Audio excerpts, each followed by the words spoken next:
this is something why it's so important to get paid what you're worth. And people that are struggling in low-paying jobs that can't survive in the state of California with the high expenses of everything, not being paid what they're worth. My illustrator was overseas, and she is incredibly talented. I gave her no direction, and she created exactly what I wanted somehow. It was one of those matches where it was amazing. She charged me $10 a page.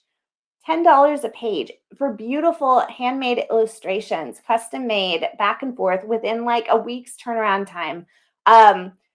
Not at all charging what she was worth. For the budget I had set aside, I set aside a $1,000 budget to have my book illustrated because that's what I anticipated it to cost, knowing that there would be artists that charge much more, that should be charging much more, and artists that may charge a little less. And I figured I was on the lower end of the spectrum.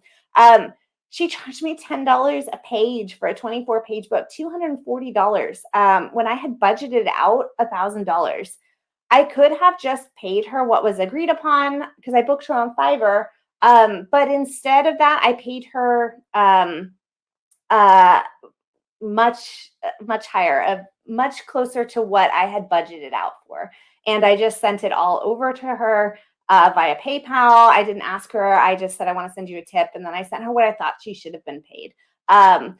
It turns out that that day she let me know, she contacted me back and let me know that she received it, that she was crying because she couldn't pay her rent that week. She couldn't pay her rent. And because I had sent her the amount that I did, and she was overseas, so pricing is obviously different, she was able to pay her rent and stay in her apartment.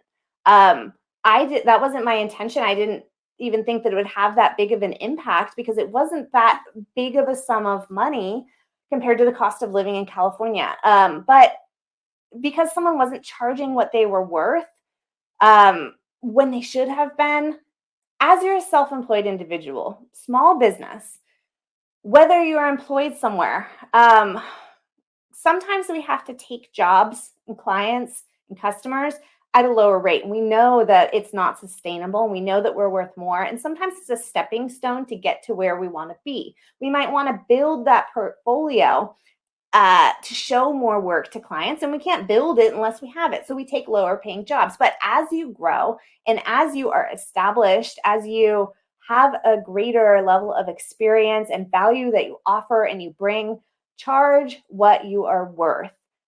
If you are undervalued, if you are not charging your clients what you should be, if you are at a job where you are not making ends meet, you deserve to be compensated. You deserve to charge what you're worth. And that experience with her helped to really solidify as we were going through the pandemic, as I was helping people navigate these complicated programs. Simply sending over what I thought someone was worth without even being asked to pay that amount